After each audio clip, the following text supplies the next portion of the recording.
believe that is incredibly dangerous. I personally believe that it is something that is only wanted by a minority of people, and the people that want it are the political class. They're the ones that are benefiting out of this. They're benefiting financially. They're benefiting in terms of the position, the authority they have within society. And I just think it's a damn dangerous thing. I'm really, really worried about it. And I mean, personally, for example, my UK driving licence. My UK driving licence now has a European flag on it and not a Union Jack. So little bit by little bit, they're trying to turn us into having a new identity. They want us to say that we're European first and British second, but it'll never happen because the French will stay French, the British will stay British, and the Italians, God love them, will stay Italian. So it's not going to work.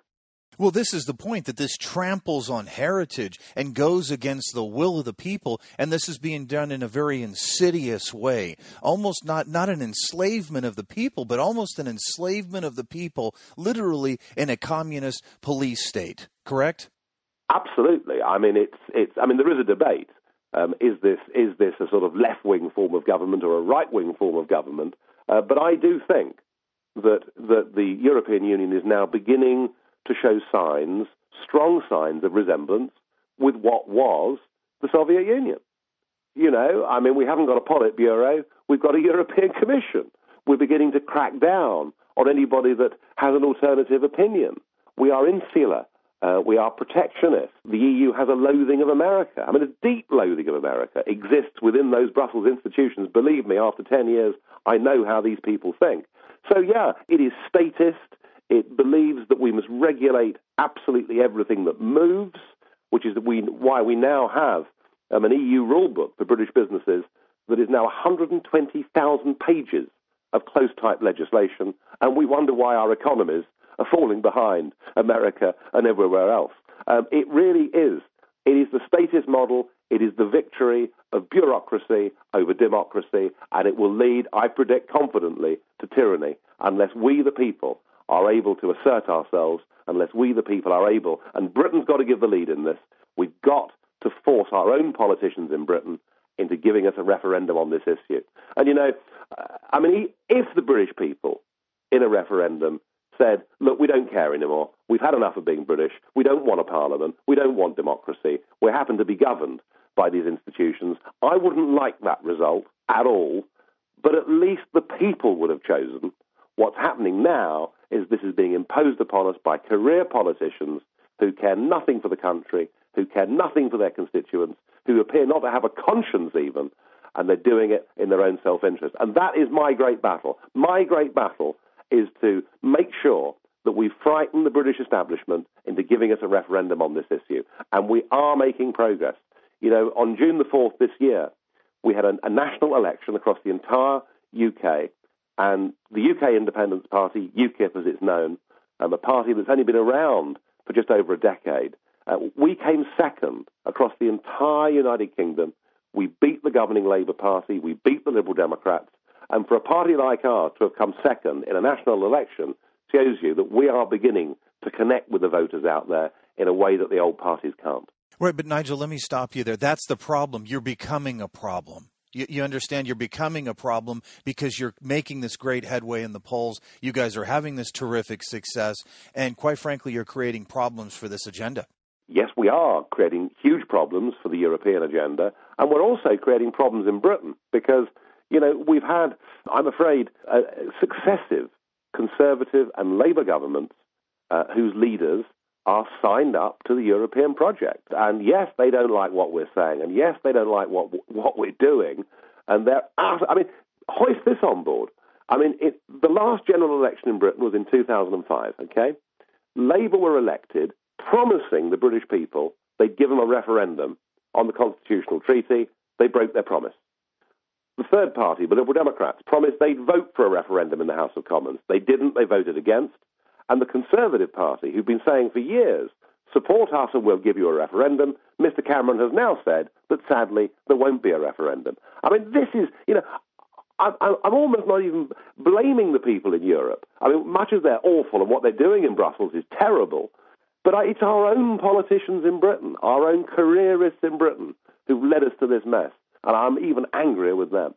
Let's talk about the Lisbon Treaty. You were so prolific in the fight against the Lisbon Treaty, and also Lord Monckton is against this cap and trade and this nonsense of global warming, this absolute fraud being perpetrated on the globe in the form of massive taxation, which will be so harmful to so many families and people dwelling around the globe, to almost literally make it difficult to bear children, right, as part of almost a global depopulation, or at least to break the will and desire to have children because of the expenses, how I'm looking at it. So what about this cap and trade and this Lisbon Treaty?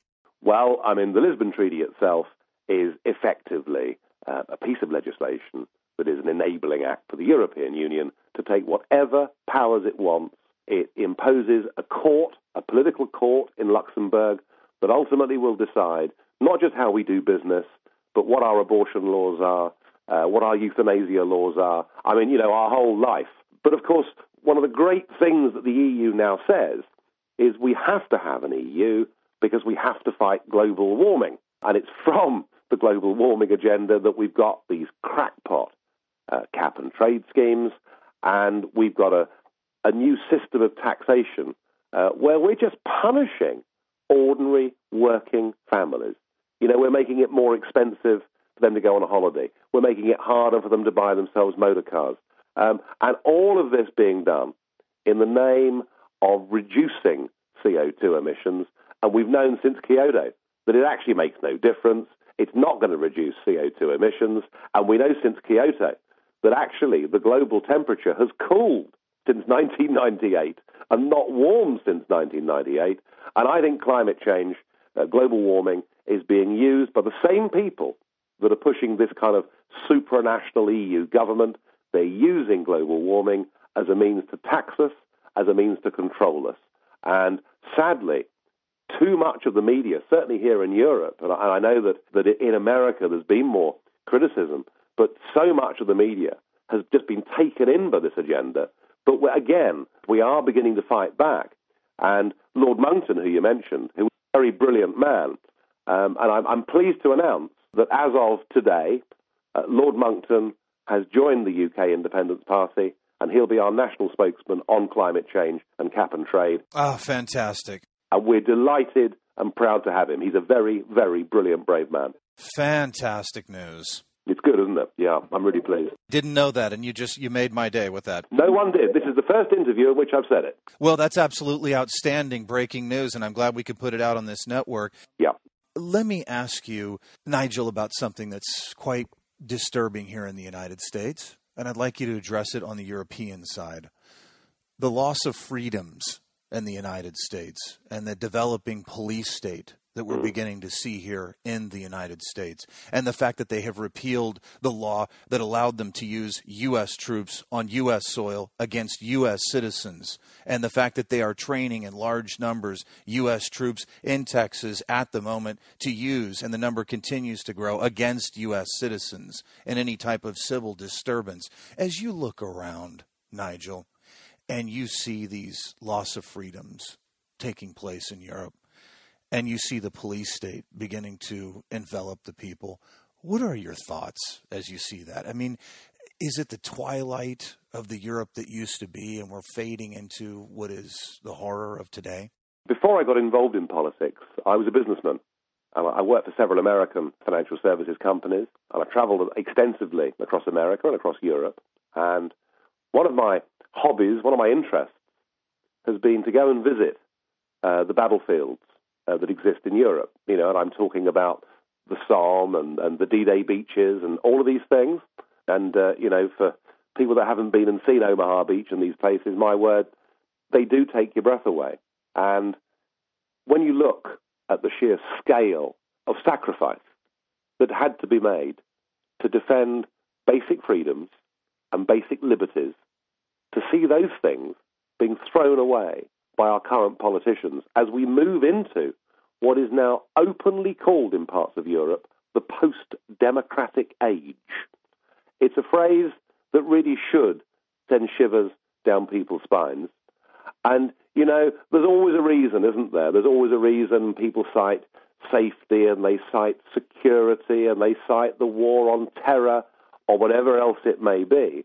But if in the fight on the war on terror we give away the very basic freedoms that make us the special countries that we are, then I'm afraid we're losing the war on terror. And I'm very fearful for what's happening. I'm especially fearful in a British context as we get ever deeper post-Lisbon Treaty into this European Union about our whole judicial system. You know, we had something many years ago called the Magna Carta. And the Magna Carta was the thing that gave us, as individuals, the basic freedom against the state if the